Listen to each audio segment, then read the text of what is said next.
नमस्कार, मैं हूं दीपाली राणा। आप देख रहे हैं योर मनी, हमारा स्पेशल शो हम अपने व्यूअर्स के लिए लेकर आते हैं ताकि उनकी फाइनेंशियल प्लानिंग में मदद कर सके, उनके पोर्टफोलियो को सही गाइडेंस दिला सके हमारे एक्सपर्ट्स द्वारा। तो आप भी आ सकते हैं योर मनी में, अपने इन्वेस्टमेंट रिलेटेड सवाल, अपने फाइनेंशियल प्लानिंग रिलेटेड क्वेश्चंस पूछ सकते हैं। आप ईमेल के थ्रू, व्हाट्सएप के थ्रू, सोशल मीडिया प्लेटफॉर्म्स के थ्रू कनेक्ट कर सकते हैं। नोट कीजिए तरीका कैसे आप अपने सवाल हम तक पहुंचा सकते हैं। हमारा व्हाट्सएप नंबर है 7045220000। हमारा ईमेल है yourmoney@nwt.com। फेसबुक, ट्विटर पर जाइए, शो आप लाइव भी देख सकते हैं और अपने क्वेश्चंस पोस्ट भी कर सकते हैं #AskAwaz लिखकर। आज हमारे साथ हैं एक्सिस सिक्योरिटीज के ऑनलाइन बिजनेस के हेड समीर शाह। समीर नमस्कार, स्वागत है आपका योर मनी पर। और इनफैक्ट अगर हम क्वेरीज की बात करें तो काफ़ी क्वेश्चंस हमें मिले हैं, लेकिन उससे पहले बात करेंगे 2024 हाईलाइट्स की। प्रीवियस शो में हमने लार्ज कैप पर फोकस किया था, आज हम बातचीत करेंगे मिड कैप और स्मॉल कैप फंड्स की। तो सबसे पहले तो समीर यही जानना चाहेंगे कि अगर 2024 की बात करें, कौन से वो म्यूचुअल फंड्स थे mid cap small cap category में जो कि काफ़ी अच्छा परफॉर्म करके गए? नमस्कार दीपाली जी। पहले तो आपका धन्यवाद करना चाहूंगा, आपने मुझे आपके शो पर आमंत्रित किया। और आज का टॉपिक मैं रिटेल इन्वेस्टर के एस्पेक्ट से बोलूं तो बहुत ही करीब है, बिकॉज मिड कैप और स्मॉल कैप कैटेगरी उनकी ऑलवेज इन्वेस्टमेंट के एस्पेक्ट से फेवरेट कैटेगरी रही है। मैं मिड कैप और स्मॉल कैप के बारे में बात रिटर्न के बारे में बात करना शुरू करूं उससे पहले मिड कैप आखिर होता क्या है, काफी नए आपके दर्शक होंगे, इनके बारे में मिड कैप और स्मॉल कैप की थोड़ी जानकारी दे देता हूँ। मिड कैप कैटेगरी में वो स्टॉक्स आते हैं जो जिनका मार्केट कैपिटलाइजेशन 5,000 करोड़ से 20,000 करोड़ के बीच में है, और उनका as per exchange market capitalisation का जो रैंकिंग बनता है उसमें 101 से 250 के बीच में रहता है। ये कैटेगरी के स्टॉक्स ही मिड कैप में कंसीडर किए जाते हैं। और जब हम स्मॉल कैप की बात करते हैं तो यहाँ पे आमतौर पे देखा गया है जिनका कैपिटलाइजेशन 5,000 करोड़ से नीचे है और उनका रैंक 251 या उससे ज्यादा है, तो ये सारे स्टॉक्स स्मॉल कैप में कंसीडर किए जाते हैं। अब हम रिटर्न्स की बात करते हैं तो मिड कैप में अगर हम पिछले एक साल के रिटर्न के एस्पेक्ट से अगर हम रैंकिंग करें मिड कैप और स्मॉल कैप के, तो मिड कैप में सबसे पहला अच्छा परफॉर्म करने वाली स्कीम थी मोतीलाल ओसवाल की मिड कैप फंड, जिसने 56% का रिटर्न जनरेट किया है। इन्वेस्को इंडिया का मिड कैप फंड है जिसने 47% रिटर्न जनरेट किया है। एचएसबीसी का मिड कैप है जिसने 43.5% रिटर्न जनरेट किया है। एडलवाइस का मिड कैप फंड है जिसने 42.2 जनरेट किया है, और जेम का मिड कैप फंड है जिसने 36.7% रिटर्न जनरेट किया है। सिमिलरली अगर हम स्मॉल कैप कैटेगरी की बात करते हैं तो बंधन स्मॉल कैप फंड नंबर 1 पे आता है जिसने 46.5% रिटर्न जनरेट किया है। दूसरे नंबर पे इन्वेस्को इंडिया का स्मॉल कैप फंड आता है जिसने 39.5% रिटर्न जनरेट किया है। टाटा स्मॉल कैप फंड तीसरे नंबर पे आता है जिसने 33.9% रिटर्न जनरेट किया है। बैंक ऑफ इंडिया का स्मॉल कैप फंड चौथे नंबर पे आता है जिसने 33.3 रिटर्न जनरेट किया है। और एचएसबीसी का स्मॉल कैप फंड पांचवें नंबर पे आता है जिसने 31.1% रिटर्न जनरेट किया है। ओके। अच्छा, इसके अलावा अगर हम इन्वेस्टमेंट पर्सपेक्टिव से देखें तो दो चीज़ और आपसे पूछना चाहेंगे समीर। एक तो ये कि कौन सी कैटेगरी ऑफ इन्वेस्टर्स को ये कैटेगरी सूट करती है, मिड कैप स्मॉल कैप, यानी टाइम होराइजन हो या रिस्क टेकिंग अपेटाइट के हिसाब से कौन से वो इन्वेस्टर्स हैं जिनके लिए ये स्कीम्स बनी हैं। और दूसरा ये कि अगर mid cap small cap add करना चाहें, खरीदारी करना चाहें फॉर 2025, तो आपकी पिक्स क्या रहेंगी दोनों सेगमेंट्स में? So Deepali ji, basically small and mid cap category के फंड उन इन्वेस्टर के लिए सही रहते हैं जिनका जो इन्वेस्टमेंट करना चाहते हैं वो लंबी अवधि का हो। दूसरा, जिनको हायर रिटर्न जनरेट करवाना है after taking a good amount of risk, यानी ये high risk high return category में फॉल करता है। ये दो कैटेगरी के इन्वेस्टर के लिए सही रहता है। बाकी एज यहाँ पे एक रूल फॉलो करते हैं, हाई रिस्क अगर लेने की क्षमता है लेकिन 50 साल के बाद अगर कोई इन्वेस्टर है वो एज के आसपास है, तो हम सजेशन ऑलवेज ये देते हैं कि यहाँ पे उनका एक्सपोजर लिमिट रखें, तो एज के हिसाब से एक्सपोजर लिमिट रखना चाहिए। दूसरा, अगर हम बात करते हैं कि इसमें कौन से फंड्स में इन्वेस्ट करना चाहिए, तो दीपाली जी यहाँ पे मैं एक चीज बताना चाहूंगा कि क्यों इन्वेस्टमेंट करना चाहिए। तो स्मॉल कैप, अगर हम लार्ज कैप का आरओई की बात करें, लार्ज कैप का जो आरओई था इसको स्मॉल कैप और मिड कैप कैटेगरी ने अच्छे से अभी आप देखें तो अच्छे से कवर किया है। आज से कुछ साल पहले लार्ज कैप के आरओई वर्सेस स्मॉल और मिड कैप के आरओई के बीच में 5% तक का गैप था, जो आज घट के 1% के करीब रहा है। इसका मतलब है स्मॉल कैप और लार्ज मिड कैप की कैटेगरीज की कंपनी अपने कैपिटल को अच्छा यूटिलाइज करके अपने निवेशकों के लिए कम रिटर्न अच्छा जनरेट कर रही है, जिससे ये सेक्टर में निवेश करने पर इन्वेस्टर अच्छा रिटर्न जनरेट कर सकते हैं। अगर हम बात करते हैं मिड कैप कैटेगरी की, तो मिड कैप में पहला फंड रहेगा Motilal Oswal mid cap fund. दूसरा इन्वेस्टको का मिड कैप और एचएसबीसी का मिड कैप, ये हमारे इनसे 3 पिक रहेंगे। और स्मॉल कैप कैटेगरी में बात करेंगे तो हमारा पहला पिक रहेगा बंधन का स्मॉल कैप फंड, दूसरा इन्वेस्टको इंडिया का स्मॉल कैप फंड और तीसरा एसबीआई का स्मॉल कैप फंड रहेगा। ओके, चलिए, तो आपको ये मिड कैप स्मॉल कैप में फंड्स के नेम्स भी सजेस्ट किए गए हैं अगर आप 2025 में इन स्पेस में इन्वेस्ट करें तो। बात करते हैं अब व्यूअर्स की, और पहले व्यूअर राजेंद्र हमारे साथ कनेक्टेड है उड़ीसा से। राजेंद्र जी नमस्कार, बताइए सवाल। जी ma'am, good evening. Good evening, पूछे सवाल।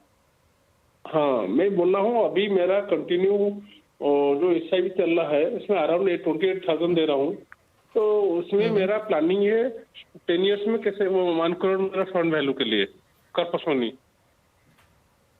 ओके, तो यानी 28,000 की एसआईपी है, 9 लाख पोर्टफोलियो की वैल्यू और 10 साल में 1 करोड़ का लक्ष्य है। जानना चाहते हैं लक्ष्य कैसे हासिल होगा, और इनके फंड्स में बता देती हूँ समीर जी पहले जो इन्होंने पिक किए हैं अपने लिए। Nippon India small cap 5,000 per month, 3,000 each ये डाल रहे हैं काफी सारे फंड्स में, जिसमें एचडीएफसी एलएसएस टैक्स सेवर है, एचडीएफसी मिड कैप अपॉर्चुनिटीज है, Aditya Birla PSU equity, HDFC flexi cap, quant infrastructure, ICC pro innovation, Franklin India LSS, और एक और फंड है वो है एचडीएफसी डिविडेंड यील्ड का, यहाँ पर 2,000 रुपये महीना। यानी ऑलमोस्ट 9 फंड्स इन्होंने रखे हुए हैं, जहाँ पर 2 से 5,000 की इनकी एसआईपी है। Total SIP amount 28,000। बताइए क्या सजेशन है इनके लिए। पहले तो राजेंद्र जी, आप जो अभी 28,000 रुपीज का एसआईपी कर रहे हो और आपने अभी तक 9 लाख रुपए का पोर्टफोलियो अक्यूमुलेट किया हुआ है, अगर आप ये कंटिन्यू रखते हो तो करीबन 94 लाख रुपीस का आपका फंड इकट्ठा हो जाएगा अगले 10 साल में।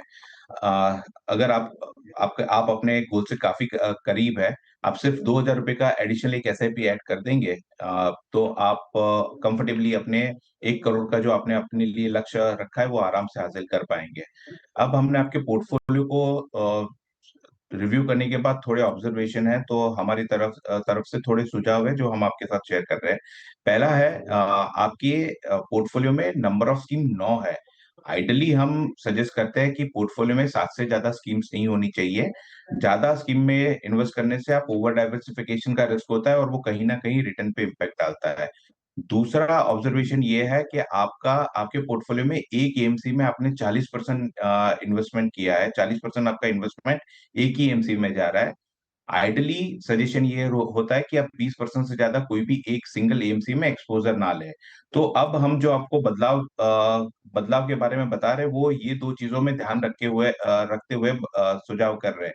एचडीएफसी मिड कैप हालांकि बहुत ही अच्छा फंड है, बट आपका एचडीएफसी एएमसी में 40% एक्सपोजर है, तो ये चीज को ध्यान में रखते हुए हम सुझाव देंगे कि आप एचडीएफसी को रिप्लेस करें मोतीलाल ओसवाल मिड कैप के साथ। आपके पास एक कॉन्ट इंफ्रास्ट्रक्चर फंड है, जो सुझाव ये रहेगा, ये थीमेटिक कैटेगरी का फंड है। यहाँ पे अगर आप इंफ्रास्ट्रक्चर इंडस्ट्री को क्लोजली फॉलो करते हो तो बने रहिए, एग्जिट स्ट्रेटेजी इसके साथ जरूरी है। वरना सजेशन ये रहेगा कि आप ये फंड को एचडीएफसी फ्लेक्सी कैप के साथ रिप्लेस कर सकते हैं। और दूसरा है आपके पोर्टफोलियो में आदित्य बिरला का पीएसयू फंड है। ये भी अगेन सेक्टोरियल थीमेटिक फंड है। सजेशन ये रहेगा कि इसको आप रिप्लेस करें ICICI prudential blue chip fund के साथ। और आप जो अपनी आपके फंड में और एक थीमेटिक फंड है, वो है आईसीआईसीआई प्रूडेंशियल का इनोवेशन फंड। इसका इसको आप रिप्लेस कर सकते हैं ICICI prudential blue chip fund के साथ। ब्लू चिप फंड की आपके पोर्टफोलियो में ब्लू चिप फंड का एक्सपोजर नहीं है। ये करने के बाद आपका पोर्टफोलियो अच्छे से बैलेंस्ड हो जाएगा और पोर्टफोलियो को प्रॉपर स्टेबिलिटी देगा। ओके, चलिए, तो ये राय दी गई है आपके पोर्टफोलियो को लेकर। अब बात करते हैं कुछ और क्वेरीज की। अगले व्यूअर समर कुमार गाजियाबाद से हमारे साथ कनेक्टेड हैं। समर नमस्कार, बताइए क्या सवाल है आपका? हाँ, गुड इवनिंग मैडम। मैं समर कुमार चटर्जी बोल रहा हूँ। मैं बोलिए। एक्चुअली मैं एनआरआई हूँ और मैं करीब 1 करोड़ में इन्वेस्ट करना चाहता हूँ नेक्स्ट 10 ईयर्स के लिए। तो मेरे कुछ ओके। मैंने कुछ अपना फंड खुद चूज किए हुए हैं। तो मैं चाहता हूँ एक बार थोड़ा इसको रिव्यू करके मेरे को कुछ एक एडवाइस किया जाए कि किसमें मैं जाऊँ और कौन सा मेरे को ये सूट नहीं करेगा, तो उसको मैं इसमें से मिस कर सकता हूँ। ओके, तो 1 करोड़ का आपको इन्वेस्टमेंट करना है और आपका होराइजन क्या रहेगा? फॉर 10 ईयर्स करना चाहते हैं? 3 करोड़ मेरा टारगेट है 10 ईयर्स में। ओके, 3 करोड़ का टारगेट इन 10 ईयर्स, 1 करोड़ का लमसम इन्वेस्टमेंट करना चाहते हैं। कुछ फंड्स इन्होंने पिक भी किए हैं अपने लिए, इन्वेस्ट नहीं किया है। जानना चाहते हैं क्या ये चॉइसेस ठीक हैं? इनमें से कुछ पिक कर सकते हैं क्या? Nippon India large cap, ICICI Pru large cap, Baroda PNB Paribas large cap fund, HDFC top 100, HDFC mid cap, SBI multi cap, SBI Magnum, HDFC small cap, Quant small cap, Tata small cap या फिर SBI quant. तो बताइए क्या suggestion? तो summer जी, पहले तो आपको बताऊंगा कि आप 1 करोड़ रुपया इन्वेस्ट करना चाहते हैं और आपने अपने लिए 3 करोड़ का लक्ष्य रखा है अगले 10 साल में। अगर आपका इन्वेस्टमेंट 12% के एनुअल एवरेज रिटर्न जनरेट करता है तो आप आराम से अपने लक्ष्य 3 करोड़ को हासिल कर पाएंगे। अब आपके स्कीम फंड सिलेक्शन में एक ऑब्जर्वेशन है जो हम आपके साथ शेयर करना चाहेंगे। पहला ऑब्जर्वेशन है कि आपके पोर्टफोलियो में आपने 4 लार्ज कैप फंड सिलेक्ट किए, 2 मिड कैप और 3 स्मॉल कैप फंड सिलेक्ट किए हैं। आमतौर पे हम एक ही कैटेगरी के एक ही कैटेगरी में 4 डिफरेंट डिफरेंट स्कीम में इन्वेस्टमेंट करने से के सुझाव नहीं देते हैं। रीजन है, इससे ओवर डाइवर्सिफिकेशन होता है और ये कहीं ना कहीं आपके रिटर्न को इम्पैक्ट करता है। सो ये चीज को ध्यान में रखते हुए हमने आपके पोर्टफोलियो में थोड़े बदलाव का सुझाव किया है। उसमें सबसे पहला है, आप निपॉन इंडिया के लार्ज कैप फंड में आप 1 करोड़ में से 20 लाख रुपए इसमें निवेश करें।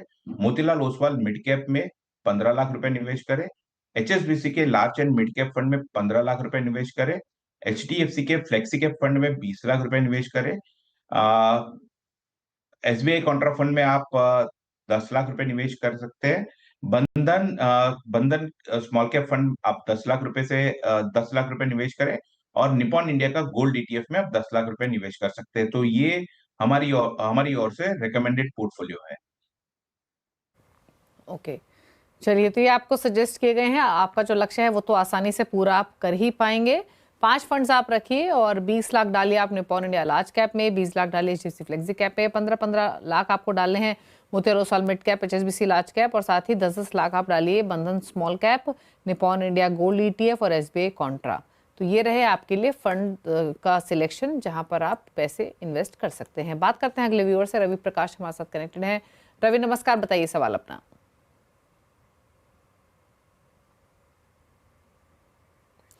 चलिए सवाल ले लेते हैं। इनकी फोन लाइन डिस्कनेक्ट हो गई है। इनके मंथली एसआईपी चल रही है 29,000 पर मंथ की। पोर्टफोलियो की वैल्यू है 5,24,000 रुपए और 13 इयर्स में 3 to 4 करोड़ का टारगेट है।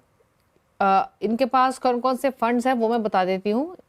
इनके पास जो पोर्टफोलियो है एग्जिस्टिंग वो है कैनरा रोबो का blue chip equity 4,000 per month, मेरे ऐसे टीएलएसएस टैक्स सेवर 2,000 पर मंथ, 7,000 पर मंथ है पराग पर एक फ्लेक्सी कैप में, क्वांट स्मॉल कैप में 8,000 per month, ICICI Pru Nasdaq 100 में 2,000 per month, PGM India mid cap opportunities में 3,500 पर मंथ है, मोतीलाल ओसवाल मिड कैप में 3,000 पर मंथ। ये है इनका एग्जिस्टिंग पोर्टफोलियो।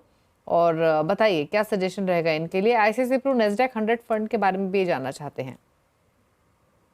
तो रवि जी, आपने अपने लिए थोड़ा अग्रेसिव टारगेट रखा है।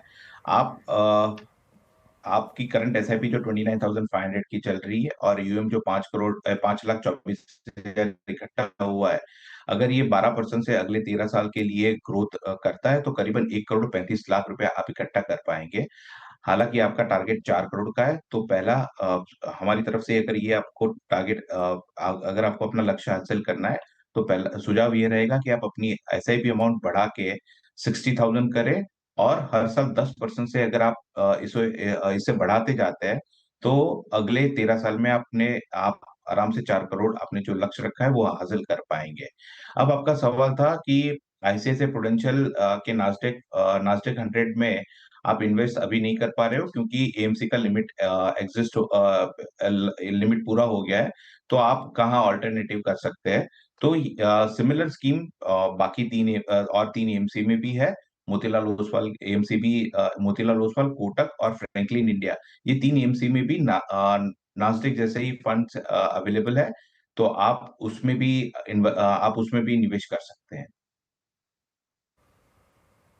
ओके, चलिए, तो ये रही सलाह आपके लिए। 1.25 करोड़ के आसपास, 1.5 करोड़ के आसपास का कॉर्पस आपको मिलेगा एग्जिस्टिंग इन्वेस्टमेंट से। 60,000 के SIP कीजिए एल्स, और 10% स्टेप अप आप कीजिए अगर आप अपना गोल हासिल करना चाहते हैं, जो कि 3 से 4 करोड़ का है। 4 करोड़ मान के चले तो आपको 60,000 के SIP से शुरू करके एनुअली 10% स्टेप अप करेंगे तो अपने गोल को हासिल करेंगे। मौजूदा SIP से आप लगभग 1.5 करोड़ मैक्सिमम कमा पाएंगे। Motilal Oswal AMC, Kotak AMC, Franklin India feeder fund, ये कुछ नेम्स आपको सजेस्ट किए गए हैं आपके पोर्टफोलियो को लेकर। तो ये रही आपके लिए सलाह, अकॉर्डिंगली आप प्लान कर सकते हैं। रुक रहे हैं इसी के साथ एक ब्रेक के लिए। ब्रेक के उस पार भी खबरें जा रही हैं CNBC से आवाज़ पर। हमारे साथ समीर बने हुए हैं, कुछ और क्वेरीज लेंगे, कुछ व्यूअर्स हमारे साथ कनेक्टेड होंगे अपने क्वेश्चंस को पूछने के लिए। तो वापस आते हैं।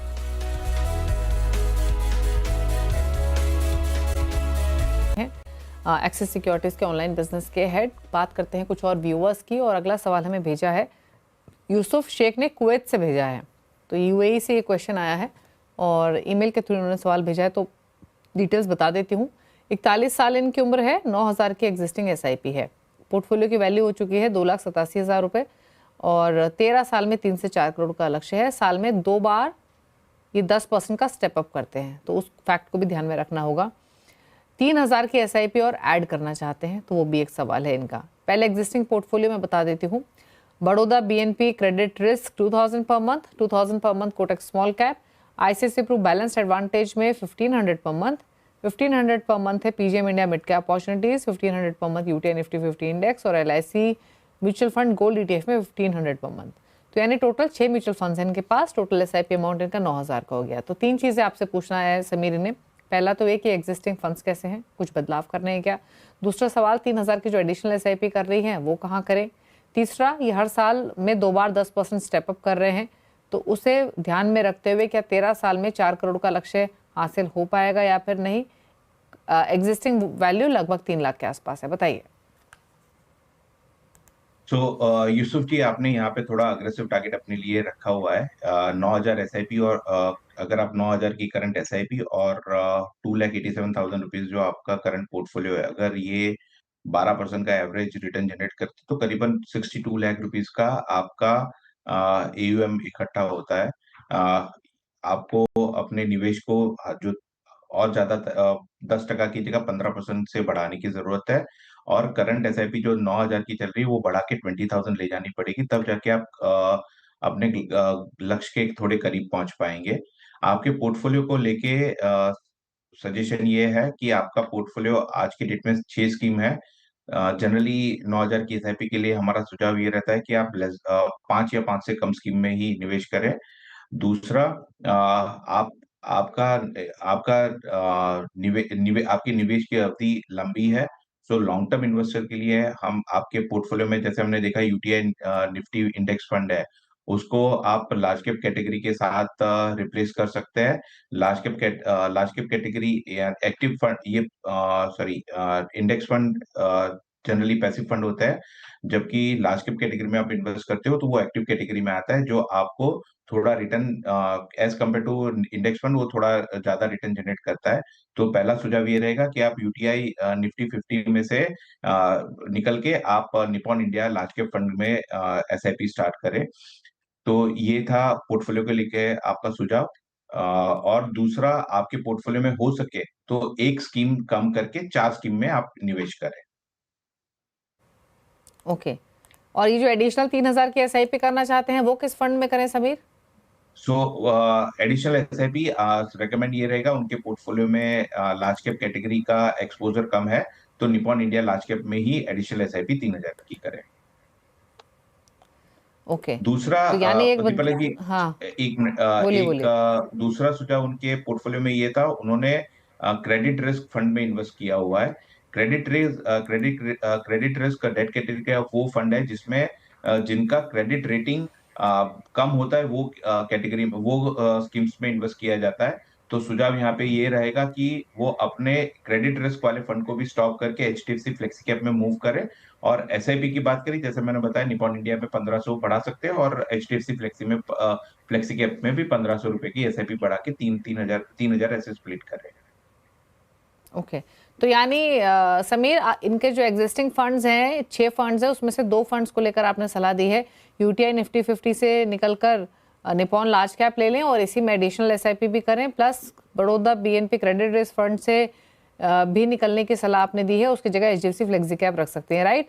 और जो रही बात इनके गोल की, तो जैसा मैं समझ पाई, आपने यही सलाह दी है कि 10% की जगह साल में 2 बार 15% स्टेप अप करेंगे तो लक्ष्य हासिल हो जाएगा। Is it right?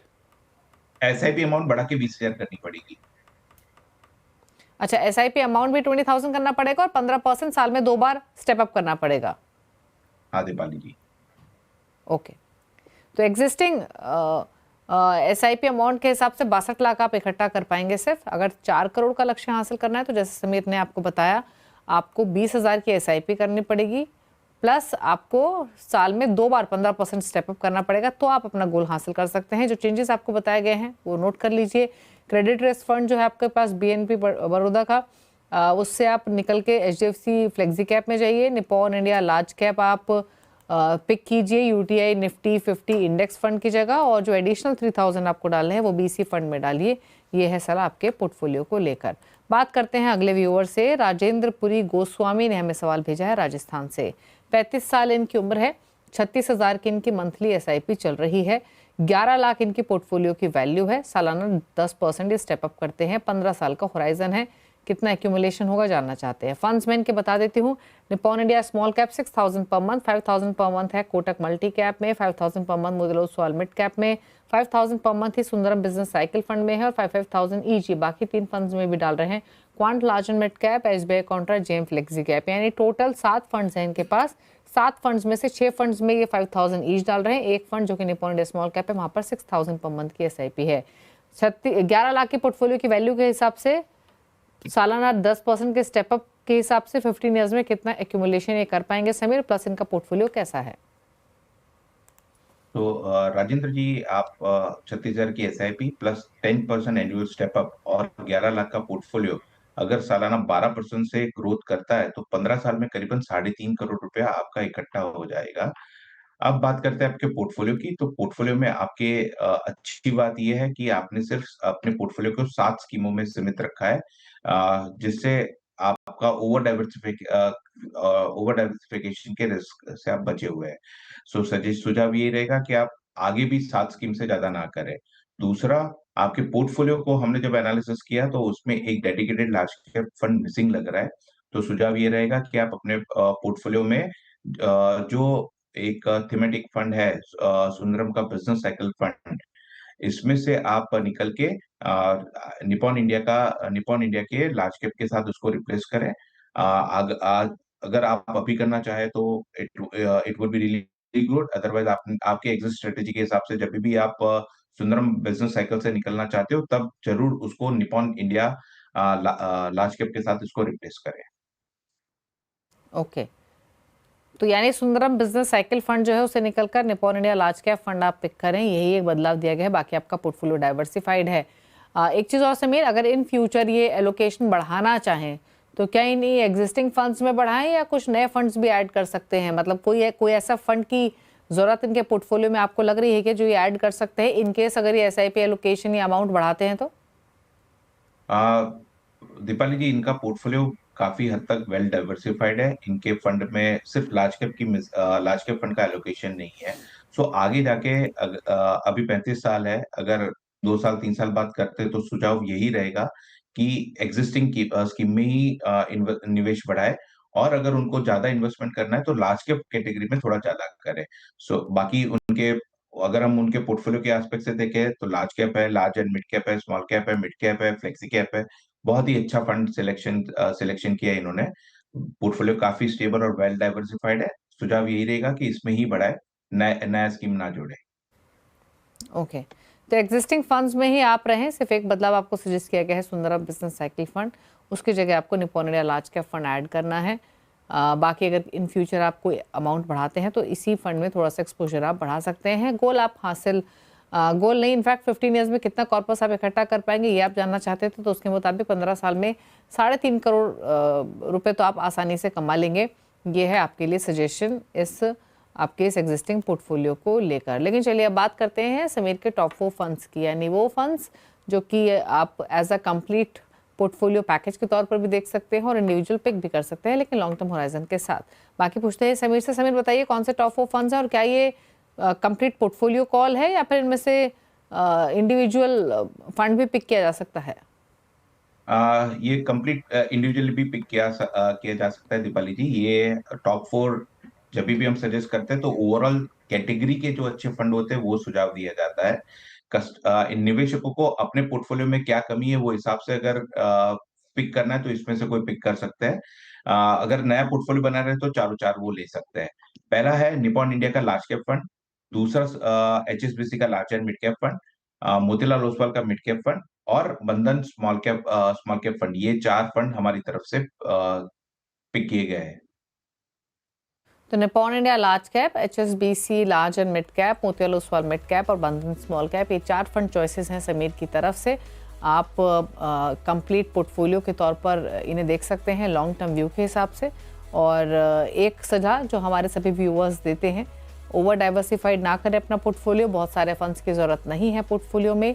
Come funds के साथ भी एक डिसिप्लिन इन्वेस्टमेंट के साथ आप अपने तमाम गोल्स को पूरा कर सकते हैं, लेकिन टाइम टू टाइम अपने पोर्टफोलियो को रिव्यू करते रहें और उसके लिए योर मनी हमेशा मौजूद है। थैंक यू समीर शो में आने के लिए और सभी क्वेरीज को आंसर करने के लिए, साथ ही अपने फंड चॉइसेस बताने के लिए। इसी के साथ योर मनी में तो इतना ही। ब्रेक के उस पार भी खबरें जारी हैं। नमस्कार।